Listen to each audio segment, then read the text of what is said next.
Hi, my name's Renee DuBois, and I have imposter syndrome. There, I said it. I put it out there.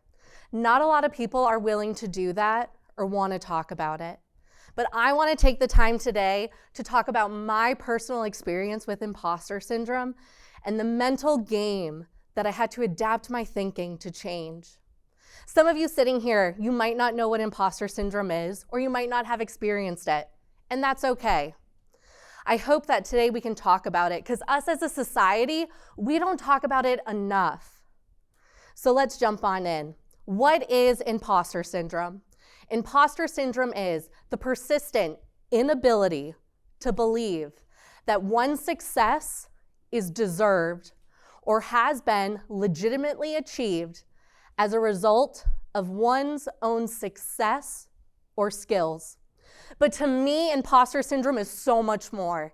To me, imposter syndrome is the constant battle of questioning myself. Am I good enough? Can I do this? Am I a failure? And will I be successful? Now that I know what imposter syndrome is, I can look back and identify that all the way back in high school when applying for college, I had imposter syndrome. Growing up, I had a learning disability, and I didn't learn to read until the 6th grade. So reading and spelling was a challenge. School was hard.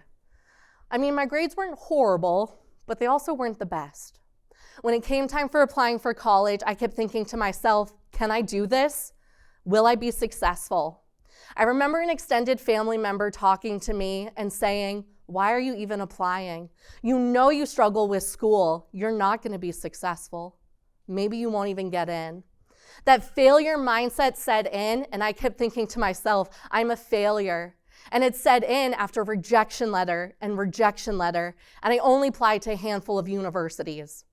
But then, one day in the mail, I got the big envelope, and I got accepted to Midwestern State University in Wichita Falls, Texas. I was so excited. I did it. I got into college. For just a brief moment, that self-doubt was gone.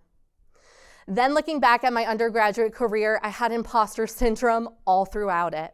I was a very involved student leader on my campus, and I kept questioning myself, am I really a good leader? Should I be leading my peers? Should I be having this role? My mentors at the university kept telling me, you are a rock star. You're an amazing student leader. Were they just saying that? Was that the truth? I wasn't sure. I remember one of my mentors telling me that I should apply to be a student representative on the Board of Regents. For those that don't know, the Board of Regents is a group of higher level people that make decisions for the university. I ended up deciding to apply, and I was one of 3 finalists. My mentors kept telling me, you are a rock star, you're shoo-in, you're gonna get it. And I didn't. That failure mindset set in. Am I a rock star that these people are telling me? Or am I kidding myself? Can I do this? Then I went through college and finally came the time for graduation. I was a December graduate, and even leading up into graduation, I had no idea what I wanted to do with my life. It wasn't until a little before graduation that I decided to apply to graduate school. Going into winter break, I still had no idea if I got into school. That failure mindset set in. It wasn't until a week before classes started in that spring semester that I finally got the acceptance at the University of North Texas in Denton, Texas, into their higher education master's program. I was so excited. When I started my classes, I started with a cohort that started a semester prior to me. I remember sitting there those first couple classes, and the professor was asking questions, and my classmates sounded so educated. They sounded like they knew what they were talking about. I couldn't help but sit there wide-eyed thinking to myself, 1, probably should have read, but also 2, I can't do this. Am I kidding myself? Me here in graduate school, is this for me? I knew from the beginning of graduate school that I wanted to work with fraternities and sororities. It was my dream. But then as grad school continued, it came time for graduation. I graduated in December 2014. Right at graduation, I will say I didn't have a 4.0, I was really close. Let's also say I'm not very good at math, and statistics is hard. But going up into graduation, I didn't have a job right out of grad school. I ended up having to move home back with my family. I felt like a failure. I remember thinking to myself, all my classmates had jobs right out of school. Why didn't I? I remember my dad telling me that he was so proud of me, that I deserved this time off. He's like, you just went through 6.5 years of school. You deserve this. I couldn't help but think to myself, no, I am a failure. I'm not good enough. I can't do this. Everyone else had a job straight out of school, and I didn't. After 6 months and applying to 78 jobs later, I finally landed a job at North Dakota State as the assistant director of Greek life. I was so excited. I got that dream job that I wanted. You know, starting at the university, I was deemed the expert. Upper administration, no one knew anything about fraternities and sororities, and I was the expert. Me, right out of grad school. How could that be? I remember the exact day working at the university that I thought I had no clue what I was doing and if this job was for me. The day was January 23rd, 2016. This day was going to be a retreat with the fraternity and sorority student leaders. It was going to be a day of goal setting, team building activities. It was going to be rainbows and butterflies. But boy, was I wrong. I remember starting the day and things started to spiral out of control. It felt like the students had their pitchforks out and they kept demanding things and telling me to let them do whatever they want. I didn't understand how I lost control so fast. I remember at the end of the event going into my car and crying. I kept telling myself, I'm a failure, I can't do this. This career isn't for me. I look at social media and I see all my friends posting these amazing retreats that they had with their students. How could I have failed so bad? Then, moving on in my career, I started talking to my supervisor. I wanted to tell him these thoughts and feelings I was having. He kept saying, you are a rock star. You got this. Was he just telling me that, or was it true? After about a year, I still had these thoughts and feelings, so I went back to my supervisor to talk to him. He kept saying, you are a rock star. We hired you for a reason. Remember that. You got this.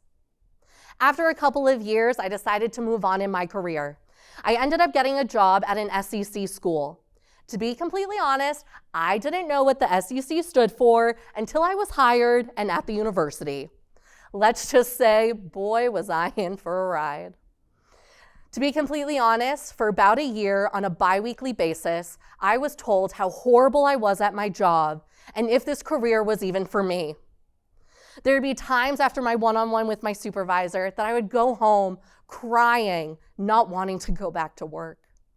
I wasn't sure if this career was for me. Maybe it's not. Maybe I am kidding myself. Also at this time, I was dating someone who was also working with fraternities and sororities at another university. Him and I would have conversations, and in those conversations, he would talk to me, and it sounded like he thought I didn't know what I was doing. How could that be? My supervisor at the time and my boyfriend at the time thinking, I don't know what I'm doing. Were they right? Am I a failure? Am I good enough for this? I remember taking the time to talk to one of my mentors. I called her up to have the conversation, to let her know what I was experiencing, to talk about it. Maybe it is me. Maybe I do need a new career. Maybe I'm in a toxic work environment. Through that conversation, I was able to realize I was in a toxic work environment, and from that moment, I started job searching. This time in my job search, I decided to move up the ladder, to go for a higher level role. I was going to apply to be an associate director. As I was applying, I kept thinking to myself, can I do this? Am I ready for this? Am I good enough? Let's just say I was good enough. I ended up getting a job at Stetson University as the associate director of fraternity sorority involvement. I was so excited that I got it. I remember within the first couple months of working at the university that the upper administration kept telling me, you are a rock star. We are so glad to have someone like you working with our community.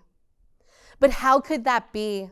How could I go from being a rock star to being told on a bi-weekly basis how horrible I was at my job, to then being a rock star again.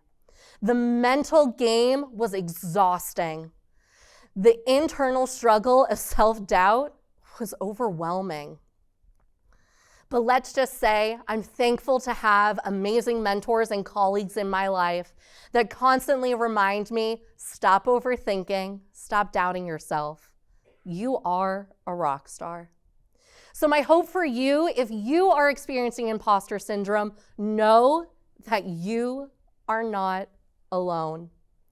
Know that so many people are facing it, that so many people are going through this, but we internalize it and we don't talk about it.